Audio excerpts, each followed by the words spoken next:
രാജനന്ദിനി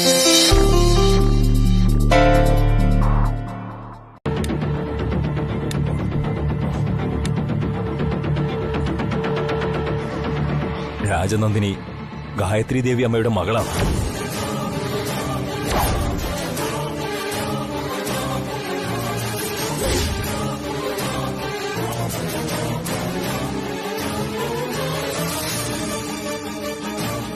രവിചന്ദ്രവർമ്മൻ അവരുടെ മകനല്ല, മരുമകനാണ്.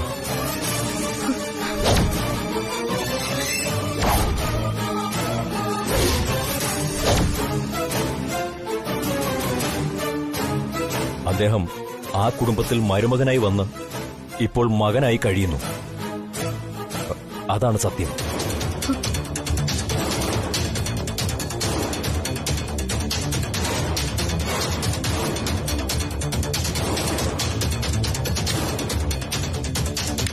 ദയവ് ചെയ്ത് ഇത് ഞാൻ പറഞ്ഞു എന്ന് മാത്രം ആരോടും പറയരുത്.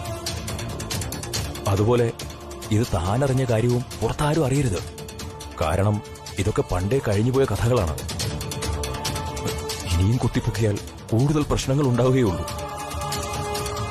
താനൊന്നും അറിഞ്ഞിട്ടുമില്ല, ഞാനൊന്നും പറഞ്ഞിട്ടുമില്ല. ഇത് ഇവിടെ തന്നെ അവസാനിപ്പിക്കണം, പ്ലീസ്.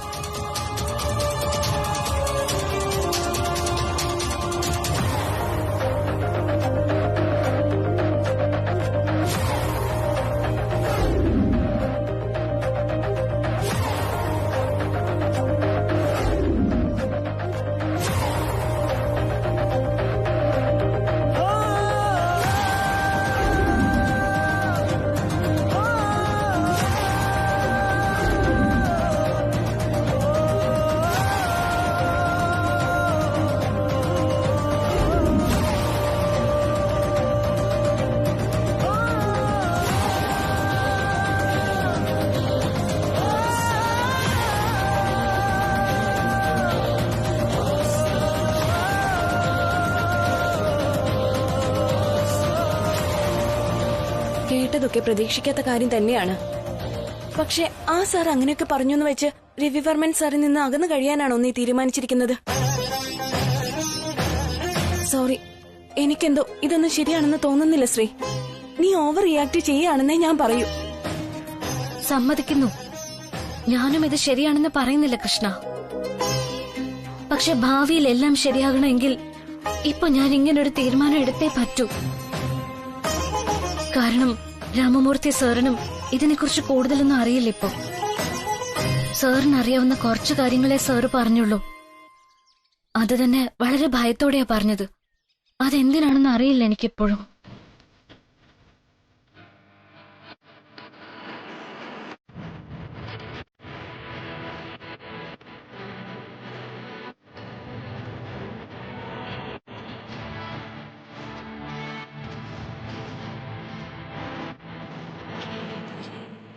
സത്യം പറഞ്ഞാൽ എനിക്ക് രവി സാറിന്റെ അടുത്ത് ദേഷ്യമല്ല കൃഷ്ണ, സങ്കടം മാത്രമുള്ളത്.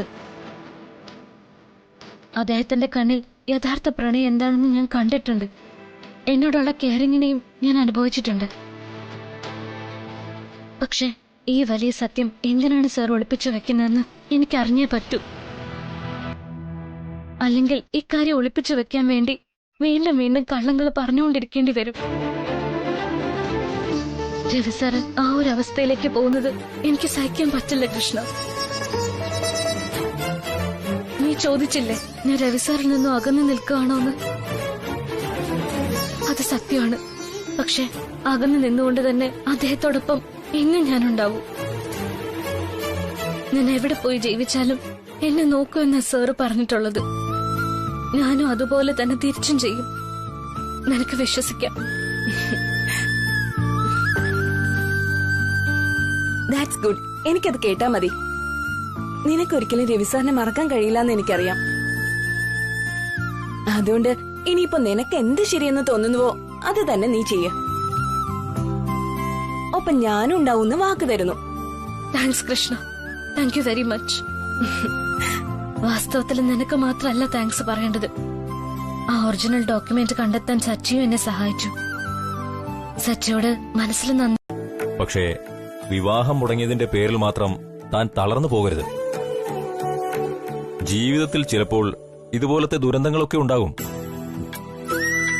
പക്ഷേ നമ്മൾ അതിനെയെല്ലാം അതിജീവിക്കാനുള്ള കരുത്ത് നേടിയേ പറ്റൂ. Thank you sir. തളരാതിരിക്കാൻ ഞാൻ ശ്രമിച്ചുകൊണ്ടിരിക്കുക. ആ, അതിനു വേണ്ടത് ആത്മവിശ്വാസമാണ്. അത് കിട്ടണമെങ്കിൽ എനിക്ക് സാറിന്റെ സഹായം വേണം. അതിനുള്ള അപേക്ഷയായിട്ടാ ഞാനിപ്പോ വന്നത്. എന്റെ സഹായമോ? അതെങ്ങനെ? മനസ്സിലായില്ല. എനിക്ക് രവിവർമ്മൻ സാറിനെ പറ്റിയുള്ള കൂടുതൽ വിവരങ്ങൾ അറിയണം സർ. അത് സാറിനോടല്ലാതെ വേറെ ആരോട് അന്വേഷിക്കണമെന്ന് എനിക്കറിയില്ല. Please sir, you should help me.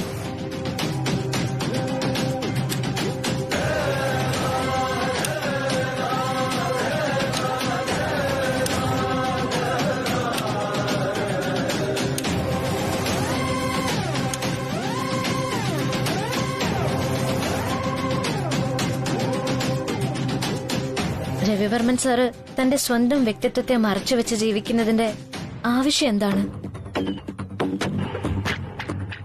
എന്താണ് അതുകൊണ്ട് അദ്ദേഹത്തിനുള്ള നേട്ടം? ശ്രീലക്ഷ്മി, താൻ ആവശ്യമില്ലാത്ത കാര്യങ്ങളിലാണ് ഇടപെടുന്നത്. പഴയ കാര്യങ്ങൾ ചികഞ്ഞു നോക്കാൻ ശ്രമിക്കരുതെന്ന് അന്നേ ഞാൻ പറഞ്ഞതല്ലേ. പഴയതൊക്കെ അന്വേഷിച്ച് കണ്ടുപിടിച്ചു എന്ന് വെച്ച് ഇവിടെ ഒന്നും സംഭവിക്കാൻ പോകുന്നില്ല. It makes no difference at all. എന്റെ മനസ്സിന് മാറ്റം സംഭവിക്കും സർ. ഒരു വലിയ സത്യം ഒളിച്ചു വെച്ച് ജീവിക്കുന്ന ആളെയാ ഞാൻ എന്റെ ബോസ് എന്ന് വിളിക്കുന്നത്. അത് മാത്രല്ല സർ കാര്യം, ഞാൻ അദ്ദേഹത്തെയും അദ്ദേഹം എന്നെയും പരസ്പരം ജീവിതത്തിലേക്ക് കൂട്ടിച്ചേർക്കാൻ ആഗ്രഹിക്കുന്നു. അപ്പൊ ആ രഹസ്യം എന്താണെന്ന് അറിയാതെ എനിക്ക് എങ്ങനെ അദ്ദേഹത്തെ അംഗീകരിക്കാൻ പറ്റും? എനിക്ക് ആ രഹസ്യം അറിഞ്ഞേ പറ്റൂ sir. Please help me sir, please.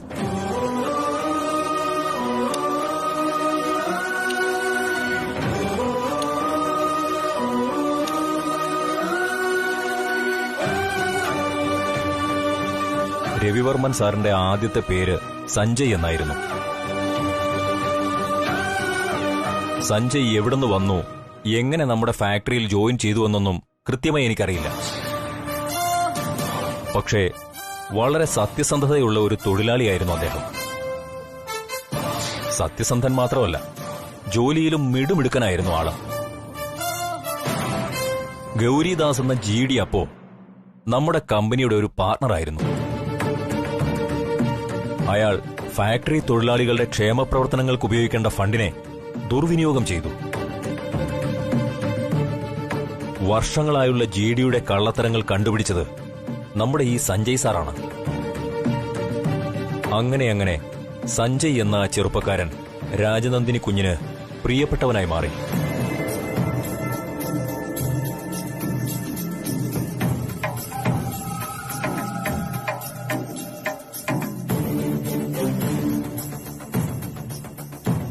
വളരെ വൈകാതെ തന്നെ സഞ്ജയിനെ രവിചന്ദ്ര വർമ്മൻ എന്ന് രാജനന്ദിനി കുഞ്ഞ് പേരുമാറ്റി. തുടർന്നായിരുന്നു അവരുടെ വിവാഹം.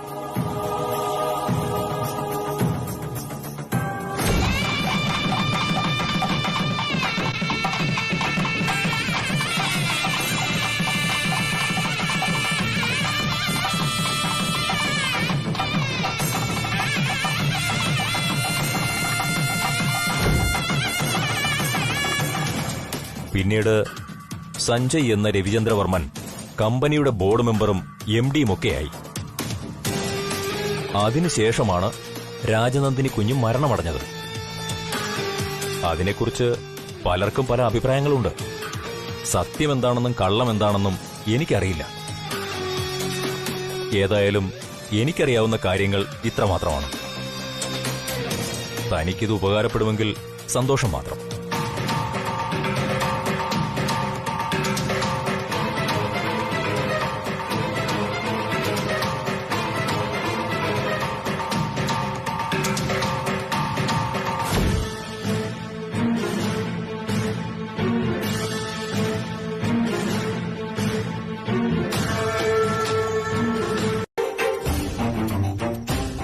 പിള്ളേരെന്ത് പറ്റി ഈ നേരത്ത്?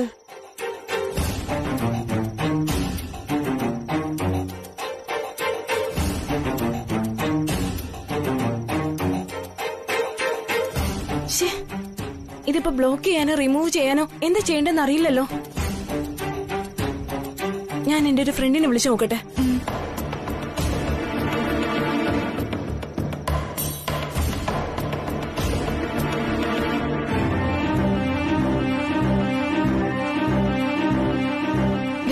ശ്രീചേത്തി, എന്താ രണ്ടാളും രാത്രി പുറത്ത്? അതെ, അധികം പുറത്ത് നിക്കണ്ട, വീട്ടിൽ അത്താഴം മുടങ്ങും. തമാശയൊക്കെ പിന്നെ. ദേ, നീ ഇത് നോക്കി എന്താന്ന്. വാ.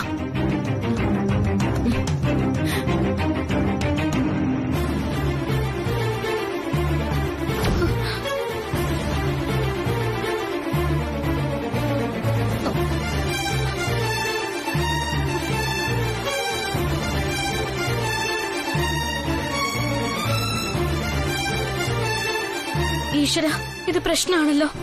ഇനി എന്ത് ചെയ്യും കൃഷ്ണ? ആ സംഗതി നമ്മുടെ കയ്യിൽ നിന്നൊക്കെ പോയടി. ആകെ നാണക്കേടാവുന്ന ഉറപ്പാ. കല്യാണത്തിന് ഒരുപിടി ആൾക്കാർ കണ്ടതുപോലെ അല്ല ഇത്. സംഗതി വൈറല. അതല്ല കൃഷ്ണ, ഇതിപ്പോ എന്നെക്കാളും എഫക്ട് ചെയ്യുന്നത് രവിസാറിനെയാ. വീഡിയോ എല്ലാരും കണ്ടാ പിന്നെ രവിസാറിനും കുടുംബത്തിനും ഈ നാട്ടില് തല ഉയർത്തി നടക്കാൻ പറ്റുമോ? അവിടെ ഇന്ന് ഇതിന്റെ പേരില് ഒരു കലാപം ഉറപ്പാ.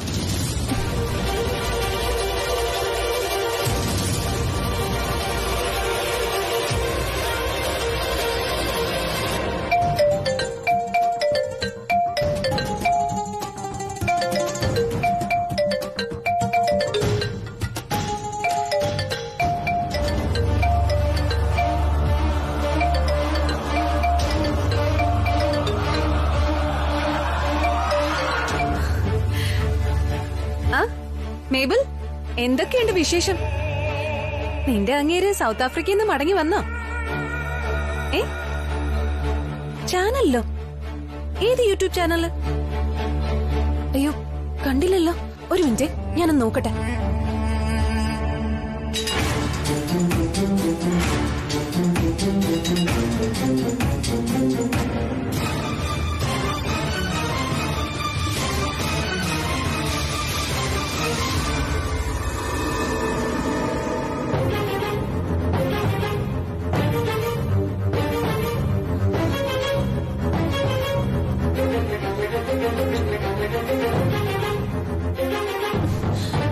ഓ മൈ ഗോഡ്, ഇത് പബ്ലിക് ആയോ? മുതലല്ലോ.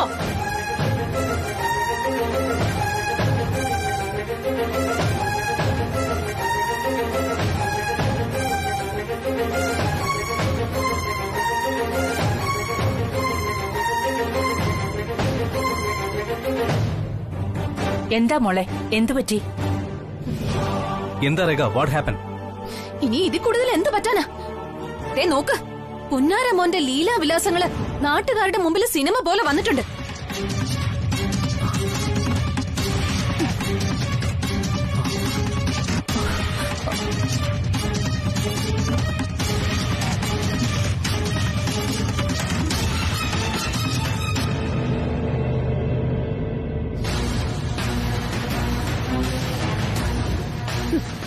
നോക്കി പഠിക്കേ. ചേട്ടായുടെ കയ്യിൽ നിന്നും ഇതുപോലെ പലതും കാണും പഠിക്കാൻ.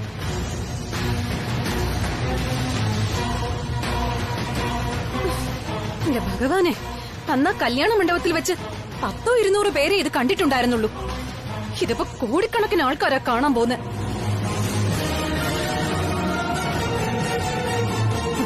അതോടെ മാനം കപ്പലേറുമെന്നുള്ളത് ഉറപ്പാ.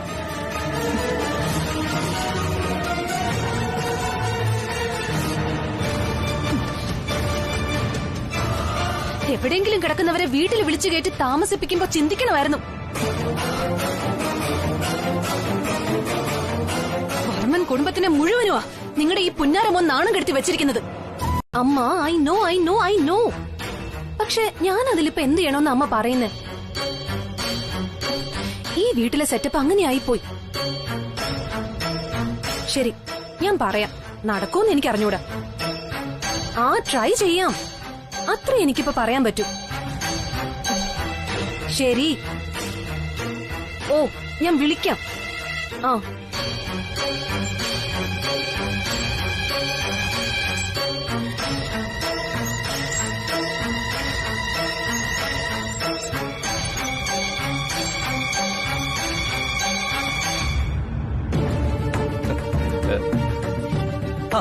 താൻ ഇവിടെ വന്നിരിക്കുകയാണോ?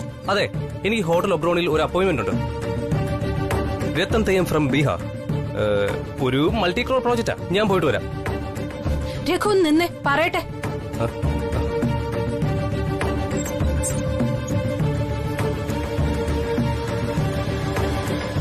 എനിക്കൊരല്പം സംസാരിക്കാനുണ്ട്. എന്താ രേഖ, എന്തു പറ്റി? ഇതിലപ്പുറം ഇനി എന്ത് പറ്റാനാ? അത്രയ്ക്ക് മോശമല്ലേ ഇവിടെ നടന്നുകൊണ്ടിരിക്കുന്നെ? രേഖ കാര്യം പറയ്, എനിക്ക് പോണം. It's getting late. അതെ, എന്റെ ഫാമിലിന്ന് ഇപ്പൊ തന്നെ 10-15 കോള് വന്നു കഴിഞ്ഞു. എന്തു പറ്റി? What's the matter? ബന്ധുക്കൾ ആർക്കെങ്കിലും ആക്സിഡന്റ് പറ്റിയോ? അതോ ആരെങ്കിലും മരിച്ചോ? കഷ്ടം, ഒന്നും അറിയാത്ത പോലെ കൊച്ചു കുട്ടിയല്ലേ. അതെ, ആക്സിഡന്റ് മരണം ഒന്നും അല്ല. നിങ്ങളുടെ പുന്നാര ചേട്ടായിയുടെ റൊമാൻസ് വീഡിയോ കണ്ടിട്ട് വിളിച്ചത്. അത് സത്യമാണോന്നറിയാം. മറുപടി പറഞ്ഞു പറഞ്ഞു തൊലി പൊളിഞ്ഞു പോയി എനിക്ക്. ഓ മൈ ഗോഡ്, എന്റെ രേഖ, അതിനെ നമ്മൾ അത്ര സീരിയസ് ആയിട്ട് എടുക്കണ്ട പ്ലീസ്. അത് കഴിഞ്ഞു പോയ കാര്യമല്ലേ. സോറി, ബുദ്ധിയും സ്ഥിരതയില്ലാത്ത രഘുവിന് അത് സീരിയസ് അല്ലായിരിക്കാം. പക്ഷെ മറ്റുള്ളവർക്ക് അത് വളരെ സീരിയസ് ആണ്. നോണം കെട്ട ഏർപ്പാട്. ശരി, എന്തോ ആയിക്കോട്ടെ. അതിന് നമ്മളിപ്പോ എന്ത് ചെയ്യണമെന്നാ താനീ പറയുന്നത്? പറയുന്നതല്ല, തീരുമാനിക്കുന്നത്. കുടുംബത്തിന് ഇത്ര അപമാനം ഉണ്ടാക്കിയ നിങ്ങളുടെ ചേട്ടായില്ലേ രവിചന്ദ്രവർമ്മൻ എന്ന ആ വൃത്തികെട്ട മനുഷ്യൻ, അയാൾ ഇനി ഈ വീട്ടിൽ താമസിക്കാൻ പാടില്ല. വാട്ട്? രേഖ, താൻ അനാവശ്യം പറയരുത്. എനിക്കെന്റെ ദേഷ്യം വരും കേട്ടോ. ഇതിൽ ഒരു അനാവശ്യമില്ല. ദേഷ്യം വന്നിട്ടും കാര്യമില്ല. രഘുവിന് ഇപ്പോഴും രഘുവിന്റെ വില തിരിച്ചറിയാൻ കഴിയാത്തതുകൊണ്ടാ. ആക്ച്വലി അയാൾ ഈ വീട്ടിൽ ആരാണ്? രഘുവിന്റെ സ്വന്തം ബ്രദറൊന്നും അല്ലല്ലോ. പിന്നെ ഇത്ര ഫീൽ ചെയ്യേണ്ട കാര്യം എന്താ? രേഖ, അദ്ദേഹം എന്റെ സഹോദരിയുടെ ഹസ്ബൻഡാണ്. എന്ന് പറഞ്ഞാൽ എനിക്ക് ജ്യേഷ്ഠ തുല്യനായ മനുഷ്യൻ. എനിക്ക് ഫീൽ ചെയ്യും. എന്തിന്? സഹോദരി മരണപ്പെട്ടു, അവർക്ക് കുട്ടികളുമില്ല. പിന്നെ അയാൾക്ക് എന്താ ഈ വീട്ടിൽ അധികാരം? അയാൾ പിന്നെന്തിനാ ഈ വീട്ടിൽ വലിഞ്ഞു കയറി വന്ന് താമസിക്കുന്നത്? രേഖ, സ്റ്റോപ്പ് ഇറ്റ്. താൻ അതിര് കടക്കുന്നു. നോ, നിങ്ങൾ അമ്മയും മകനുമാ അതിര് കടന്ന് അയാളെ ഇവിടെ പിടിച്ച് താമസിപ്പിച്ചിരിക്കുന്ന.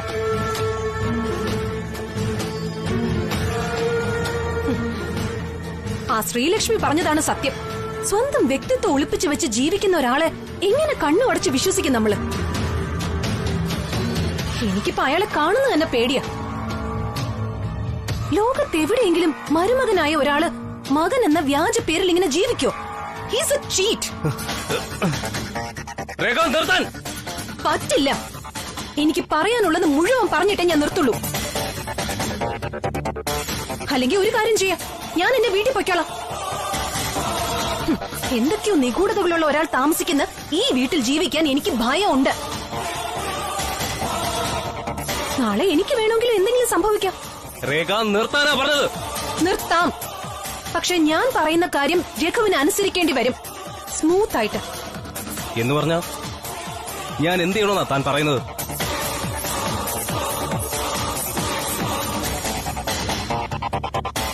അയാൾക്കൊരു 4-5 കോടി രൂപ കൊടുത്ത് എത്രയും പെട്ടെന്ന് ഈ വീട്ടിൽ നിന്ന് ഒഴിവാക്കണം. That's all. അത് കിട്ടിയാ മതി. ആ കള്ളൻ ഇവിടെ വിട്ട് പൊക്കോളും. എന്തു പറഞ്ഞടി?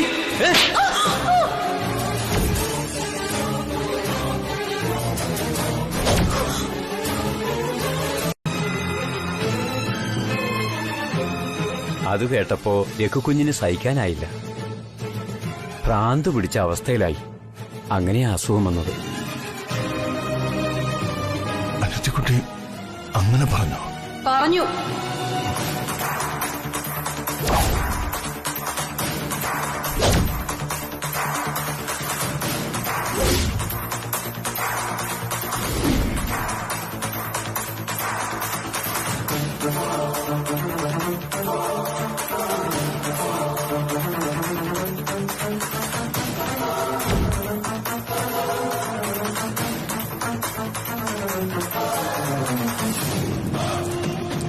എന്താ ഞാൻ പറഞ്ഞതിൽ തെറ്റെന്ന് അറിഞ്ഞ കൊള്ളായിരുന്നു. എവിടെ നിന്നോ വന്നൊരാളിന് ഇവിടെ വർമ്മൻ ഗ്രൂപ്പിന്റെ പരമാധികാരം.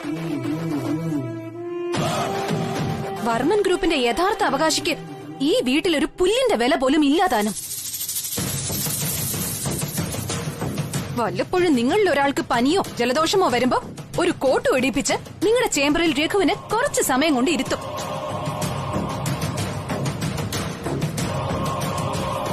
ബുദ്ധി വികസിക്കാത്ത യഥാർത്ഥ അവകാശിക്ക് അത് തന്നെ ധാരാളം ആവുന്നാവും വിചാരം.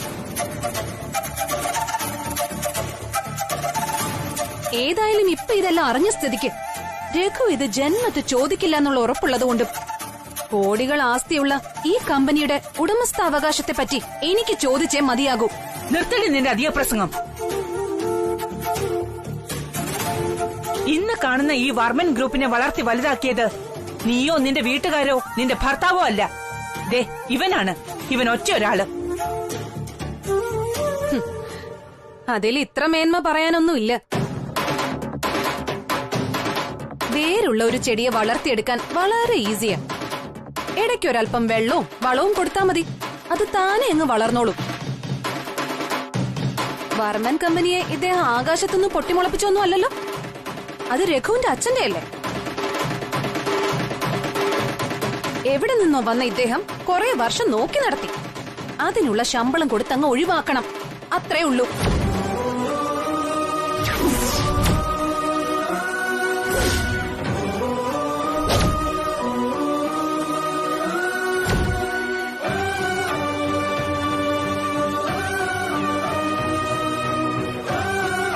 ഇവിടെ ഇനി ഇദ്ദേഹത്തിന്റെ സേവനം ആവശ്യമില്ല. വേണമെങ്കിൽ ഒരു കോമ്പൻസേഷൻ എന്ന നിലയിൽ മാന്യമായി കുറച്ച് കൂടുതൽ പണം കൊടുത്ത് ഒഴിവാക്കണം.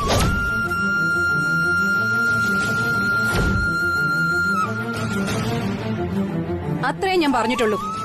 അതിലെന്താ ഇത്രയും വലിയ തെറ്റെന്ന് ഇപ്പോഴും എനിക്ക് മനസ്സിലാവാത്ത. അതിന് നീ പറഞ്ഞതിൽ ഏത് വാക്കാടി ശരി?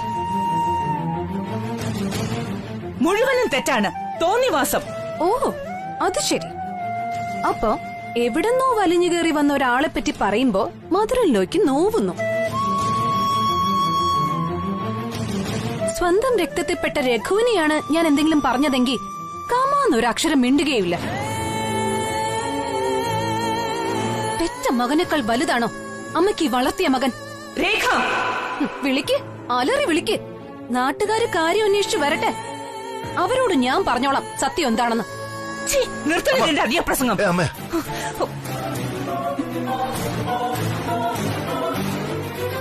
അധികമാണോ ആവശ്യത്തിനാണോ എന്നൊന്നും എനിക്കറിയില്ല. എനിക്ക് പറയാനുള്ളത് ഞാൻ ആരുടെ മുമ്പിലാണെങ്കിലും പറയും. എനിക്കാരെയും പേടിക്കേണ്ട കാര്യമില്ല ഇവിടെ. ഞാൻ ഈ വീട്ടിലെ യഥാർത്ഥ മകന്റെ ഭാര്യയായ മരുമകളാണെങ്കിൽ എനിക്കും ചോദിക്കാനും പറയാനുള്ള ചില അവകാശങ്ങളൊക്കെ ഇവിടെ ഉണ്ട്.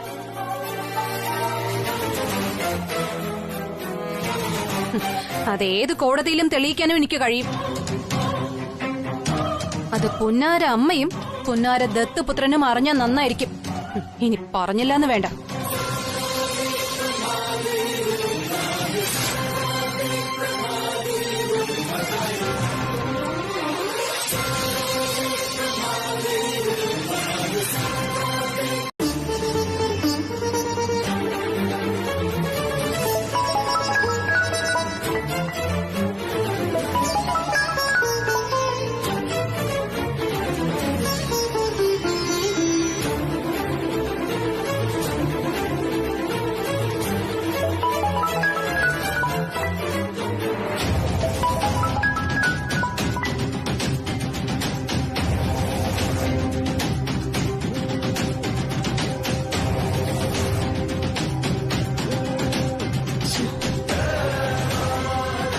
ശ്രീടിച്ച കിട്ടുന്നില്ലേ? റിങ് പോകുന്നുണ്ട്, പക്ഷെ സാർ എടുക്കുന്നില്ല. എന്റെ ദൈവമേ, ഇത് നമ്മൾ വിചാരിക്കുന്നിടത്ത് നിൽക്കുന്ന ലക്ഷണമില്ലല്ലോ.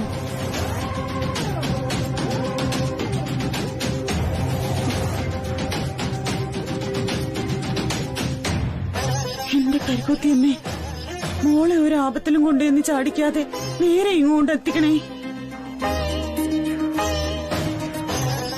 അവളാകെ വല്ലാത്തൊരു മാനസികാവസ്ഥയില, പക്വതയില്ലാത്ത പ്രായവും. അവളെ കൊണ്ട് വേണ്ടാത്തൊന്നും ചിന്തിപ്പിക്കല്ലേ. അവളുടെ മനസ്സിൽ ദുഷ്ചിന്തയൊന്നും വരാതിരിക്കാൻ അമ്മയ്ക്ക് ഒരു സ്വർണ്ണപ്പൊട്ടി ഞാൻ നേർച്ചു തരാമേ. അമ്മേ, മഹാമായേ, രക്ഷിക്കണേ.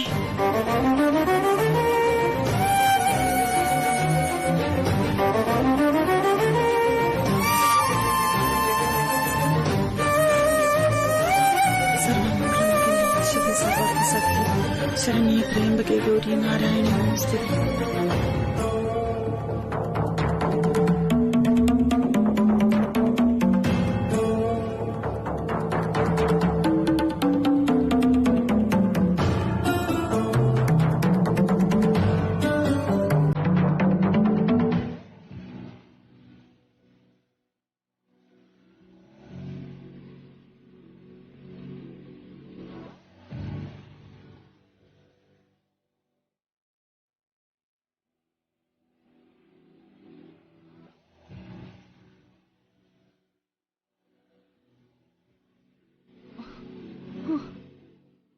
അമ്മേ, ഞാൻ ഇറങ്ങുകയാണ്.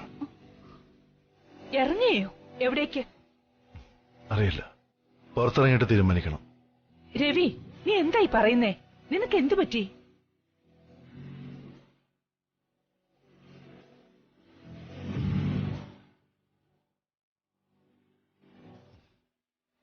അമ്മ തടയരുത്.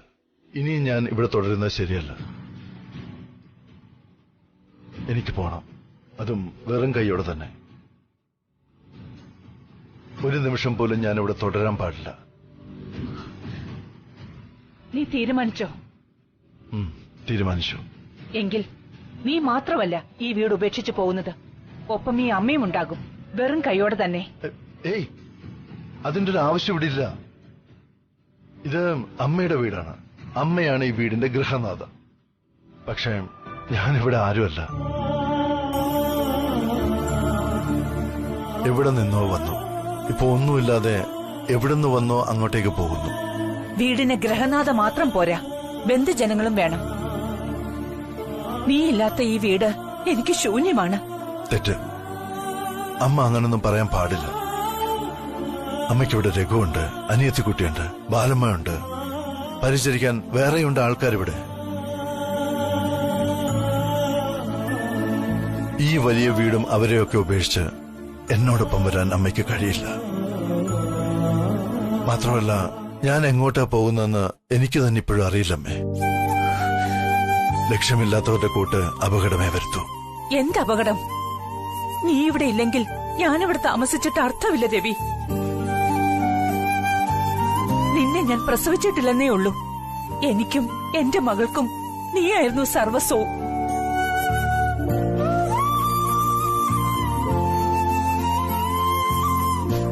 ആ ഗൗരിദാസിന്റെ കൃത്രിമം കൊണ്ട് ജീവിതവും ബിസിനസ്സും തകർന്നു എന്ന് കരുതിയപ്പോ എനിക്കും എന്റെ മകൾക്കും കരുത്തായി ഈ അമ്മയോടൊപ്പം കൂടെ നിന്നു നീ.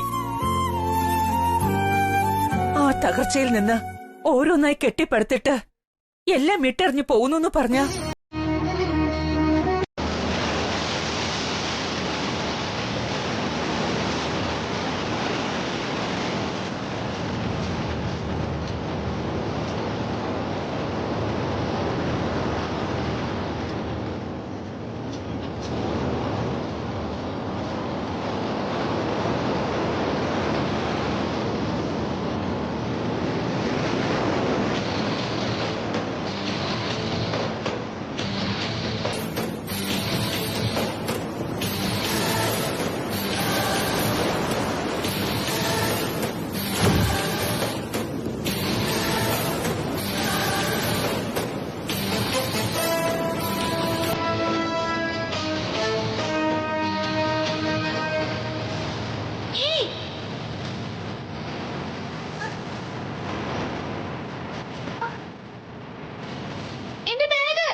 കരയണ്ട.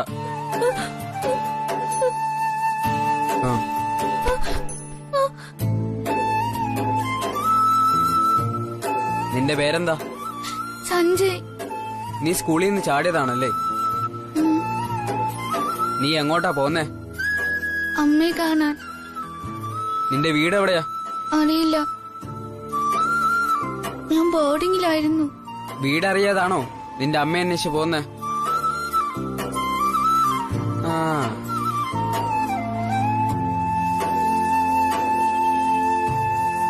ചേട്ടാ,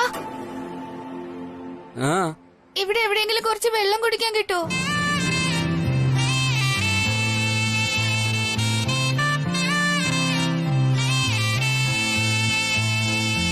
നിനക്കെന്താ, വിശക്കുന്നുണ്ടോ?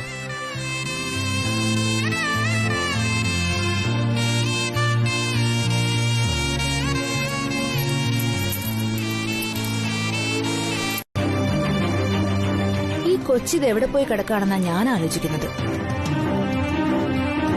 ഇക്കാലത്ത് മൊബൈൽ ഫോണൊക്കെ ഉണ്ടായിട്ടും ഒരു അത്യാവശ്യം വന്നാൽ ഉപകരിക്കില്ലെന്ന് വെച്ചാ കഷ്ടം തോന്നുന്നു. ഓ, അത് അവള് ചിലപ്പോ സ്വിച്ച് ഓഫ് ചെയ്ത് വെച്ചിട്ടുണ്ടാവൂന്നേ.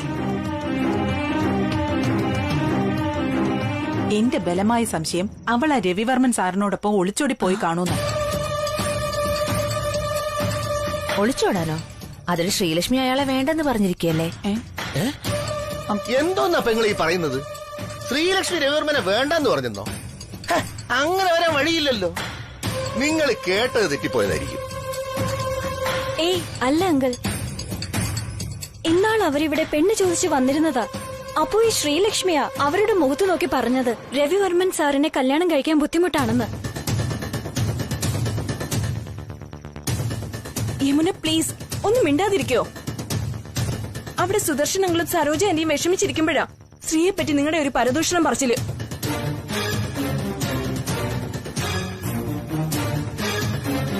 അത് കേൾക്കാൻ പെണ്ണുങ്ങളെ കാട്ടി ഉത്സാഹം ചില ആണുങ്ങൾക്കും. നോക്കി പേടിപ്പിക്കേണ്ട, അങ്കിളിനെ തന്നെയാ ഞാൻ ഉദ്ദേശിച്ചത്.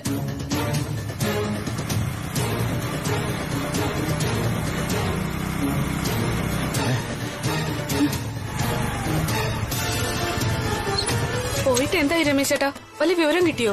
ഏയ്, ഓഫീസിലുള്ള ജീവനക്കാർ ആരുമില്ലെന്നാ സെക്യൂരിറ്റിക്കാരൻ പറഞ്ഞത്.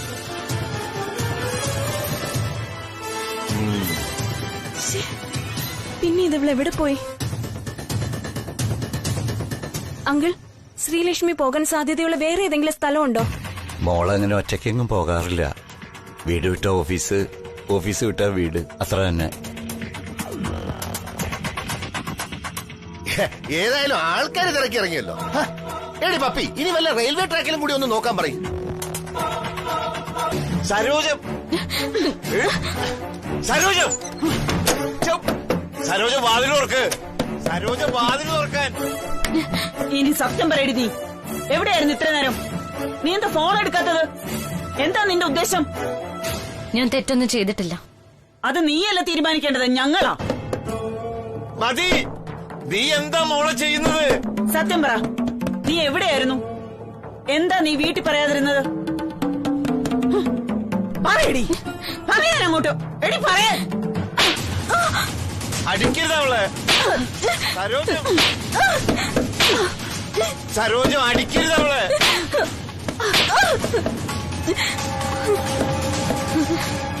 നിന്റെ ഈ കല്ല് പോലുള്ള നിപ്പ് ഞാൻ അവസാനിപ്പിക്കും, നോക്കിക്കോ. നേരെ ഒന്ന് വെളുത്തോട്ടെ. സരോജം വാതിലോർക്കാൻ.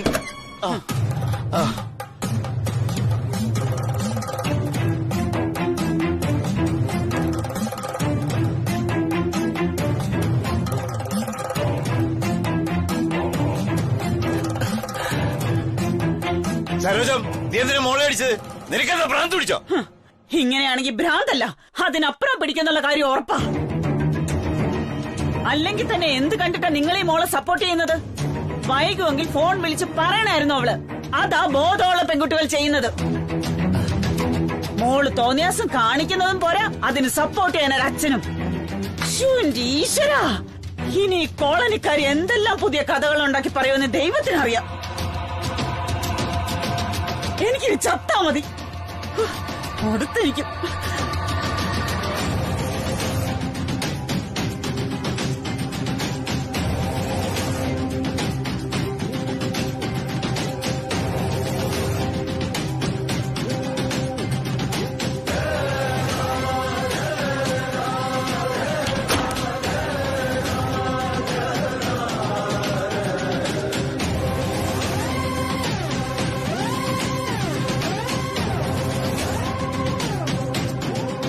ഇതൊരു പരീക്ഷണ സമയമാണ്.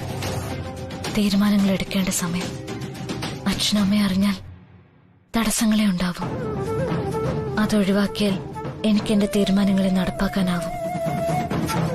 എന്റെ കരിക്കുത്തിയമ്മ, ഈ രാത്രി വെളുത്ത പകൽ ആരംഭിക്കുമ്പോ മുതൽ ഞാനൊരു ദൗത്യം തുടങ്ങുകയാണ്. നിന്റെ കൈയുടെ തണൽ തലയ്ക്ക് മുകളിലുണ്ടാവണം.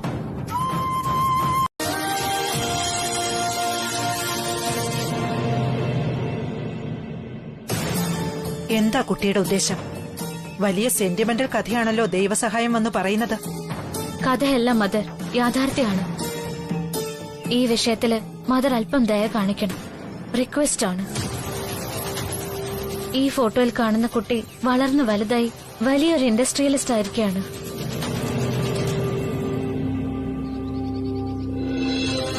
ഞാൻ അദ്ദേഹത്തിന്റെ ഓഫീസ് സ്റ്റാഫാ. PSI ജോലി ചെയ്യുന്നു. He's in the ICU now.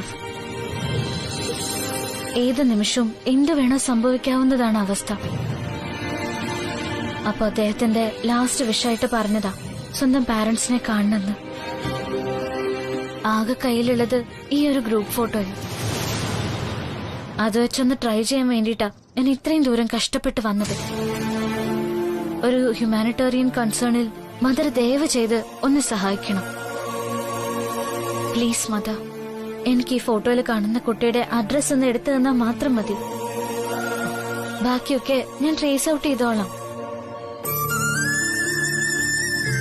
ഈ കുട്ടിയെ എനിക്ക് നേരിട്ട് അറിയാമായിരുന്നു. പക്ഷേ ഈ കുട്ടിയുടെ പേരൻസിന്റെ ഡീറ്റെയിൽസോ അഡ്രസ്സോ എനിക്ക് ഓർമ്മയില്ല. അതൊരു സിംഗിൾ മദറിന്റെ കുട്ടിയാണെന്നാ എന്റെ ഓർമ്മ. ഇവിടുത്തെ ഹോസ്റ്റലിൽ അവനെ താമസിപ്പിക്കാൻ അവർ നിർബന്ധിക്കുകയായിരുന്നു. He was a brilliant boy. വെറും മിടുക്കനാണെന്ന് പറഞ്ഞാ പോരാ, അസാമാന്യ ബുദ്ധിയുള്ള ഒരു കുട്ടിയായിരുന്നു സഞ്ജയ്. പക്ഷെ ഒരു ദിവസം പെട്ടെന്ന് അവൻ സ്കൂളിൽ നിന്ന് അപ്രത്യക്ഷനായി. ഞങ്ങൾ പോലീസിൽ കംപ്ലൈന്റ് കൊടുത്ത് അന്വേഷണമൊക്കെ നടത്തി. പക്ഷെ ഒന്നും ഫലം കണ്ടില്ല. കാലം വളരെ പഴയതല്ലേ. അന്ന് ഇന്നത്തെ പോലെ ഫോണോ മറ്റു സൗകര്യങ്ങളോ ഒന്നും ഇല്ലായിരുന്നല്ലോ. കുറച്ചു കാലം കഴിഞ്ഞപ്പോ അതങ്ങ് തേഞ്ഞു മാഞ്ഞുപോയി, അത്ര തന്നെ. അപ്പോ ആ സിംഗിൾ മദർ പിന്നെ അന്വേഷിച്ചു വന്നില്ലേ? കുട്ടിക്ക് അവര് സ്ഥിരമായി മണി ഓർഡറും സമ്മാനങ്ങളും ഒക്കെ അയച്ചിരുന്നതാ. സഞ്ജയിനെ കാണാതായതിനു ശേഷം ഞങ്ങൾ അതൊന്നും കൈപ്പറ്റിയിട്ടില്ല. പിന്നെ ഒന്നും വരാതായി. അപ്പോഴും അവന്റെ അമ്മ മാത്രം അന്വേഷിച്ചു വന്നില്ല. അതാണ് വിചിത്രം. പകൽ മുഴുവൻ നീ എവിടെയായിരുന്നു? വിളിച്ചപ്പോ പലപ്പോഴും എൻഗേജ്ഡ് ആയിരുന്നു. 2-3 പ്രാവശ്യം എടുത്തതുമില്ല. അലച്ചിലായിരുന്നു ഒരാളെ കണ്ടുപിടിക്കാൻ. നമ്മുടെ ശ്രീലക്ഷ്മി മിസ്സിംഗ് ആണ്.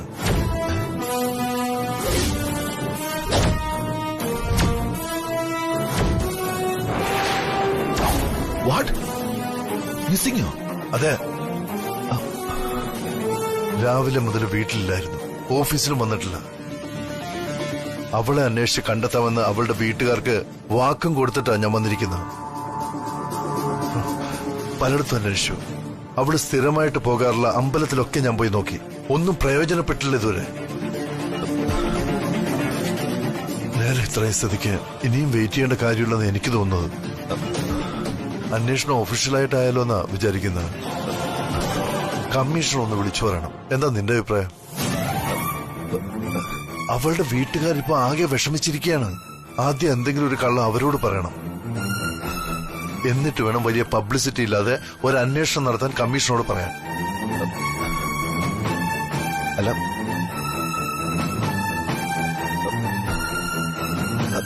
രവി, അത് വേണ്ട രവി. ശ്രീലക്ഷ്മി പോവാൻ സാധ്യതയുള്ള സ്ഥലം തിരുവണ്ണാമലയാണ്.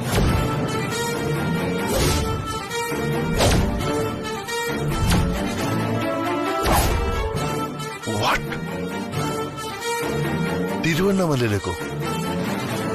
അതെങ്ങനെ നിനക്കറിയാം? സോറി, നീ ദേഷ്യപ്പെടരുത്. ഇന്നലെ രാത്രി ശ്രീലക്ഷ്മി എന്നെ അന്വേഷിച്ചു വന്നിരുന്നു. കോയിൽ തെരുവിലെ വീട്ടില്. വീട്ടിലോ? എന്തിന്? നിന്റെ ഐഡന്റിറ്റി തെരഞ്ഞാ വന്നത്. നിന്റെ ഭൂതകാലം അറിയാൻ. ഒന്നും പറയാതെ ഞാൻ മടങ്ങിപ്പോവാൻ ഒരുപാട് നിർബന്ധിച്ചു. പക്ഷെ അവള് കൂട്ടാക്കിയില്ല. പാതിരാത്രി ഞാൻ വീട്ടിന് പുറത്തേക്ക് നോക്കിയപ്പോ അപ്പോഴും അവിടെ തന്നെ നിൽക്കിയ ആള്. അവൾ അത്രയ്ക്ക് വാശി പിടിച്ചോ? പിടിച്ചു. നിന്റെ പൂർവ്വ കഥകൾ കേൾക്കാതെ കൊന്നാലും പോവില്ലെന്നായിരുന്നു വാശി. അവൾ ഇതുവരെ വന്നില്ല.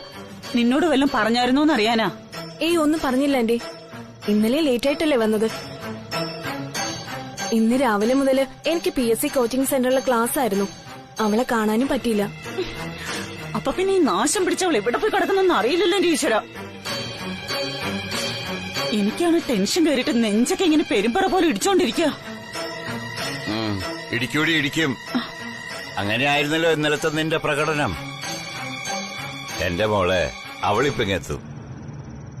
ഓഫീസിലെന്തെങ്കിലും കുനിഷ്ഠ കാരണം താമസിക്കുന്നതായിരിക്കും. നീ പോയിക്കോ. ശരി അങ്കിൾ, ഗുഡ് നൈറ്റ്.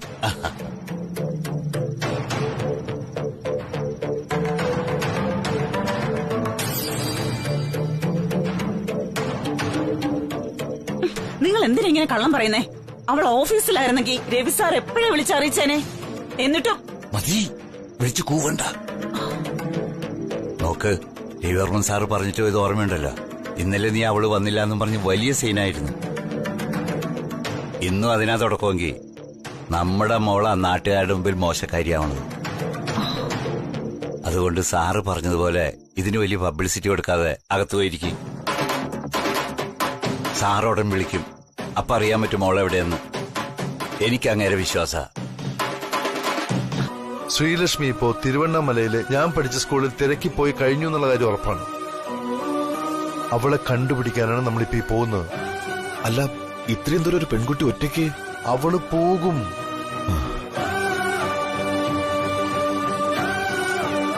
ശ്രീലക്ഷ്മിയുടെ സ്വഭാവം നിനക്ക് അറിഞ്ഞൂടാത്തോണ്ട്.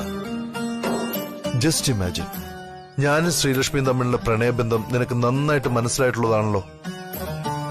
മരിച്ചാലും മുറിയാത്ത ആത്മബന്ധമാണ്. എന്നിട്ടും എല്ലാം അനുകൂലമായപ്പോൾ അവളത് നിഷേധിച്ചു. എന്തുകൊണ്ട്?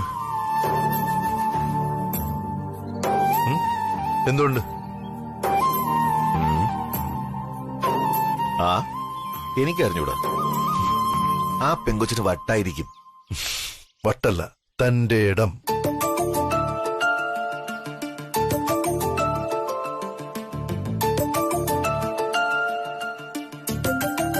ശ്രീലക്ഷ്മി ഞാൻ മനസ്സിലാക്കിയെടുത്തോളം ആത്മാർത്ഥതയുടെ പര്യായമാണെന്ന് പറയാം.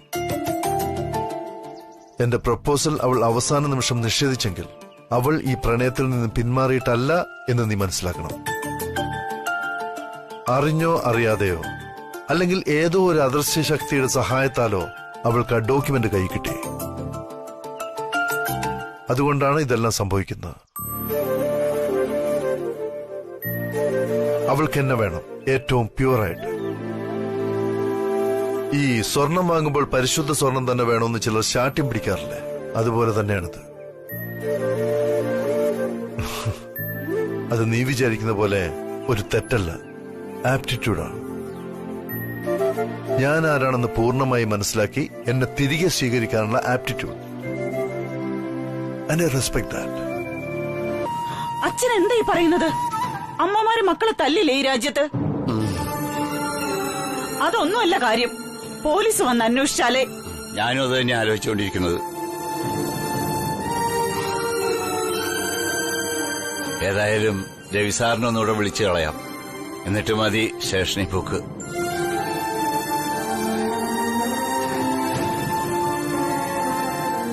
ആരുമില്ല ഇവിടെ. സരോജാമേ, സാറാണല്ലോ. വാ. ഹലോ സരോജാമേ. ആ നമസ്കാരം സാർ. ഇപ്പൊ സാറിന്റെ കാര്യം പറഞ്ഞതേ ഉള്ളൂ. ഞാൻ സാറിന് ഫോൺ ചെയ്യാൻ തുടങ്ങിയായിരുന്നു. ഓ, മോളുടെ വിവരം വല്ലതും കിട്ടിയോ സാറേ? കിട്ടി. നിങ്ങൾ പേടിക്കണ്ട. ശ്രീലക്ഷ്മി നമ്മുടെ തിരുനെൽവേലി ഓഫീസ് വരെ ഒന്ന് പോയതാ, കമ്പനി ആവശ്യത്തിനാ. സത്യം പറഞ്ഞ തിരക്കുകൾക്കിടയിൽ സാൻഡ്ര എന്നോട് പറയാൻ മറന്നുപോയി.